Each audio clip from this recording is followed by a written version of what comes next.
আসসালামু আলাইকুম সবাইকে। কামিজের বেঁচে যাওয়া অংশ দিয়ে এভাবে সুন্দর করে আপনারাও ফ্রক তৈরি করে মেয়ে ম্যাচিং ড্রেস পরতে পারেন। তো এখানে আমি 2 পাট কাপড় নিয়ে নিয়েছি। কাপড়ের লম্বা নিয়ে নিয়েছি এখানে 6.5 ইঞ্চি এবং চওড়ার দিকে নিয়ে নিয়েছি 11 ইঞ্চি। এবার মাঝখান বরাবর আমি একটি ভাঁজ করে দিব। তো ভাঁজ করে নেওয়া হয়ে গিয়েছে। এবার এই পাশ থেকে ধরে 4.5 ইঞ্চিতে মার্ক করে দিব এবং নিচের দিকে হাতার জন্য আমি 4.5 ইঞ্চিতে মার্ক করে দিব। মার্ক করে বক্স এঁকে নিব এবং একটি রাউন্ড শেপ এঁকে দিব এখানে। এবার এখান থেকে 5 ইঞ্চিতে আমি সেলাই করব এবং 5.5 ইঞ্চিতে কাপড় আছে, আর নিচের দিকে আমি 5 ইঞ্চি রাখবো এবং 4.5 ইঞ্চিতে সেলাই হবে। এখান থেকে গলার জন্য আমি 1.5 ইঞ্চি নিয়ে নিয়েছি এবং নিচের দিকে 2 ইঞ্চি। এবার বক্স এঁকে রাউন্ড শেপ এঁকে নিব।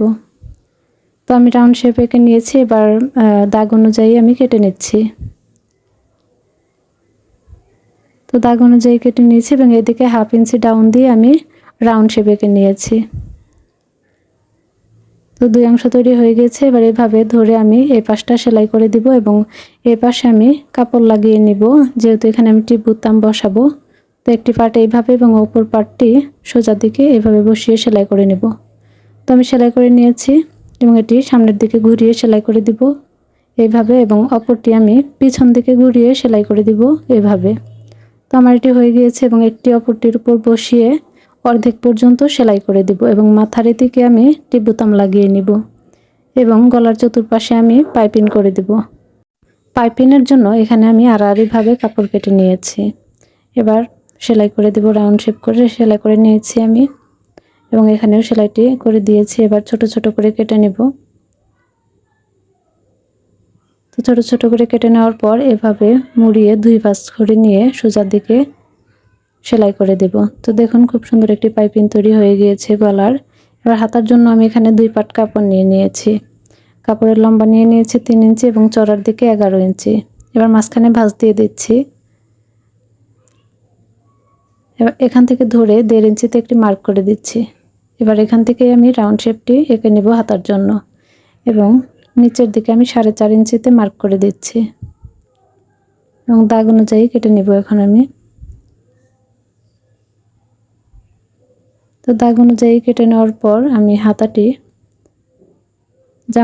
জামার যে অংশটি এর সাথে বসিয়ে দিব। তার আগে আমি হাতার এখানে 3টি কুচি দিয়ে সেলাই করে নেব।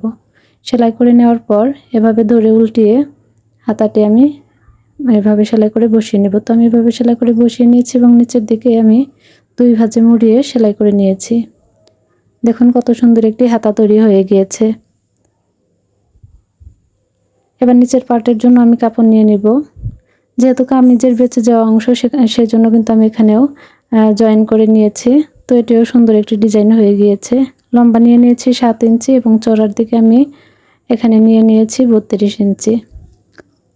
তো আপনারা চাইলে এখানে একটু কম বেশি করে নিতে পারেন। আর আমি এভাবে কুচি দিয়ে কাপড়ের 2টি অংশই সেলাই করে নেব। আর একটি কথা বলে রাখছি, মাপটি কিন্তু একটু কম বেশি হতে পারে, বাচ্চাদের স্বাস্থ্য অনুযায়ী একটু কম বেশি হতে পারে মাপ। তো দেখুন কুচি দিয়ে নেওয়ার পর আমি এটিকে এভাবে উল্টিয়ে উপরের পার্টের সাথে জয়েন করে দেব এবং অপর পার্টটিও আমি একইভাবে উল্টিয়ে পেছনের পার্টটির সাথেও জয়েন করে দেব। তো দেখুন জয়েন করে নিয়েছি আমি। এবার এটিকে ধরে উল্টিয়ে নিচ্ছি। এভাবে নেওয়ার পর হাতার অংশটি সোজা করে নিচ্ছি এবং এখান থেকে ধরে 1/2 ইঞ্চি কাপড় রেখে সেলাই করে দেব এবং অপর সাইডেও আমি একইভাবে সেলাই করে দেব এবং নিচের দিকে আমি 2 ভাঁজ দিয়ে মুড়িয়ে রাউন্ড করে সেলাই করে নেব। তো দেখুন কত সুন্দর একটি ড্রেস তৈরি হয়ে গিয়েছে। তো সবাই ভালো থাকবেন, সুস্থ থাকবেন। আল্লাহ হাফেজ সবাইকে।